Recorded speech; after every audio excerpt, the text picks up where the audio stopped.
Bonjour et bienvenue pour une toute nouvelle vidéo. J'espère que vous avez la forme. Moi, ça va nickel. Donc aujourd'hui, on se retrouve pour une nouvelle vidéo après 2 mois d'attente d'une nouvelle vidéo sur cette chaîne secondaire. Donc aujourd'hui, je vais vous parler une saga franchement. Enfin, je pense que vous aurez reconnu dans le titre. Nous allons parler de la saga American Nightmare.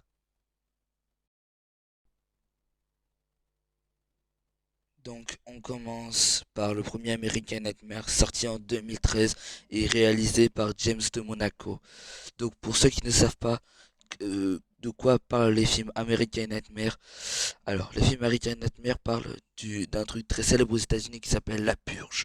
Pour ceux qui ne savent pas ce qu'est la purge est un moment où tous les criminels peuvent sortir et tuer pendant 12 heures. Et tout le monde, en gros, ils peuvent faire ce qu'ils veulent. Et voilà. Donc le premier est American Nightmare, genre d'après moi, c'est le meilleur des quatre. C'est peut-être le premier, je sais, il y en a qui l'ont peut-être trouvé nul, mais moi je l'ai adoré parce que franchement, j'ai bien aimé même si ça se passe dans une maison.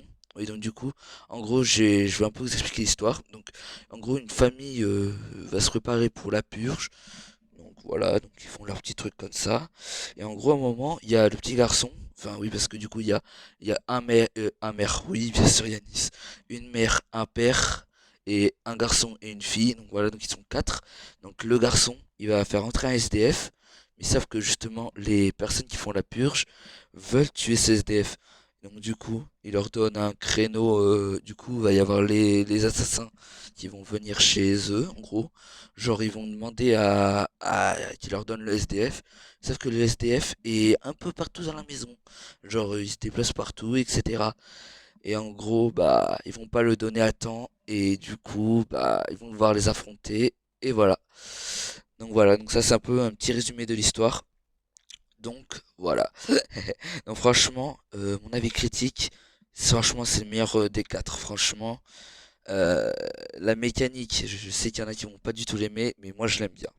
Bref, on passe maintenant au suivant. Ok, alors nous passons au deuxième American Nightmare, sorti en 2014 et réalisé par encore James de Monaco. Donc, ce deuxième film, la catastrophe. Ce film est le plus nul des quatre American Nightmare. Franchement, nul. Bon, même si ça se passe en extérieur et que je pense que beaucoup aiment quand ça se passe en extérieur. Bon, en gros, genre, c'est totalement hors sujet. Normalement, le American Nightmare 2 est censé être un film d'horreur. C'est pas du tout un film d'horreur. C'est plus un film d'action qu'un film d'horreur. Donc franchement, il mérite pas sa place de film d'horreur déjà. Donc là, j'étais très déçu déjà pour ça. Et en plus, franchement, deuxième avec un nouveau personnage qui est plein de nouveaux persos qui apparaît. Donc déjà, il y a un nouveau personnage qui s'appelle Léo, je sais plus comment. En gros, genre lui, au début, il voulait faire la purge. Ah oui, alors l'histoire est complètement conne dans le 2. En gros, au début, nous voyons un gars qui se prépare pour aller faire la purge. En gros, genre, il va aller tuer plein de gens. Mais sauf qu'à un moment, dans sa tête, il se dit, non, j'ai pas aller faire la purge. Donc il retourne en arrière et il va aider 4 personnes qui sont en danger parce qu'ils sont à deux doigts de se faire tuer par des criminels, etc. Mais voilà. Donc franchement, pour moi, c'est le pire des quatre. Donc franchement, évitez de le regarder parce que vous serez déçus à moins que vous ayez découvrir un film, un nouveau film d'action et non un film d'horreur. Maintenant, nous passons au troisième film, donc American Nightmare 3 Élection. Donc le 2 s'appelait Anarchie, mais là le 3 c'est Élection. Alors, celui-là est un peu mieux. Il dépasse pas le premier, parce que pour moi le premier est vraiment le meilleur. Donc celui-là, il passerait en troisième position. Parce que le 4 est bien mieux que le 3. Mais bref, allez. Donc, donc là, nous sommes 2 ans après les phénomènes de l'ancienne purge, c'est-à-dire ceux du 2. Donc comme vous savez, le 2 sorti en 2014, le 3 en 2016. Donc si vous comptez bien, si vous savez compter, ça fait 2 ans. Donc là, c'est des nouvelles élections présidentielles.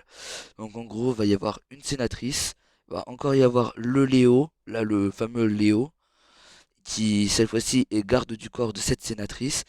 Et en gros, elle veut faire arrêter la purge, car justement, elle déteste ça. Ça fait partie des personnes qui détestent le plus la purge. Pareil pour Léo, maintenant il déteste la purge. En gros, tout le monde déteste la purge, sauf le putain de meurtrier. Donc, cette histoire, en gros, ça se bat du coup, comme je vous dis, 2 ans après. Et en gros, ce qui m'a le plus choqué dans ce film, c'est qu'il y a des jeunes filles, en gros, des jeunes enfants, qui font la purge. Des jeunes enfants. Elles doivent avoir, allez, 15-16 ans. Elles font la purge. Donc voilà quoi. Donc elle tue, etc. Et elle veut, en gros, elle veut même tuer son papy du coup. En gros, il y a une des meufs, elle veut tuer son papy, etc. En gros, elle fait la purge normale.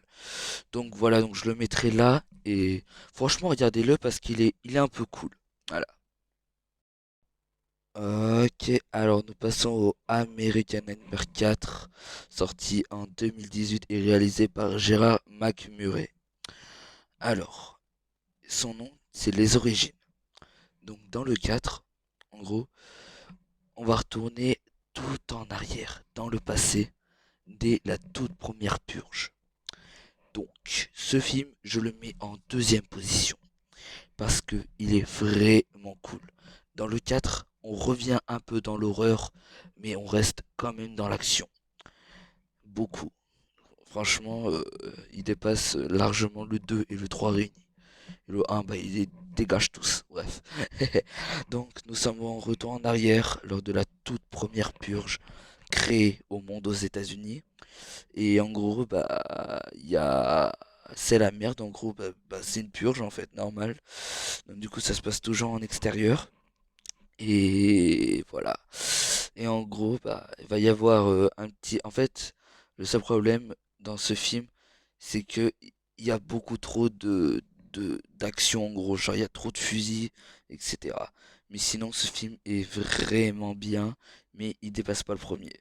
En même temps, les gars, le premier est le meilleur, je suis désolé. Mais bref, alors le 4 pour moi, est une moyenne réussite parce que, voilà, comme j'ai dit, il y a trop de flingues. Et en plus, on se rapproche un petit peu plus de l'horreur. C'est pour moi ce qui a fait monter sa note. Bref, donc franchement, je suis pas déçu de ce film. Donc, voici la conclusion de cette vidéo. Alors, pour moi, la saga American Nightmare est pas terrible. Franchement, pour moi, cette saga est trop faible et trop cliché. Faudrait s'ils avaient rajouté un peu plus de piment, tu vois, un peu plus de suspense, ça aurait, je pense, c'était beaucoup mieux. Et voilà, donc cette saga, franchement, sur 10 je mettrais un 5 sur 10. Je mettrais la moyenne parce que le premier, je lui mets clairement un 10 sur 10. Le deuxième, je lui mets un 2 sur 10. Le troisième, je lui mets un 4 sur 10. Et le dernier, je le mets un 7 sur 10. Parce que voilà, du coup, comme je vous ai dit, mais bref. Donc pour moi, cette saga American Nightmare est moyenne. Il faut. Voilà, c'est. Pour moi, c'est pas assez intéressant. Mais sinon, en fait, le premier et le quatrième, c'est les meilleurs. Et 2, 3, ils sont moyens. Mais voilà. Voilà. Donc, les amis, c'est la fin de cette vidéo. J'espère qu'elle vous aura plu. Donc dites-moi si ça vous intéresserait de voir la saga American Nightmare après cette vidéo. Je pense que non, parce que en même temps je dis la simple vérité. Et voilà, mais si ça vous intéresse, vous pouvez le regarder. Et voilà. Donc si cette vidéo vous a plu, vous pouvez lâcher le petit pouce bleu horrifique des familles. Vous pouvez vous abonner à cette chaîne secondaire et vous abonner à ma chaîne principale Yaya du 72. Ça ferait extrêmement plaisir. Et en tout cas, je vous dis à plus du coup les amis. C'était Yaya du 72 Horreur. Allez, bisous et passez une bonne nuit et une bonne soirée.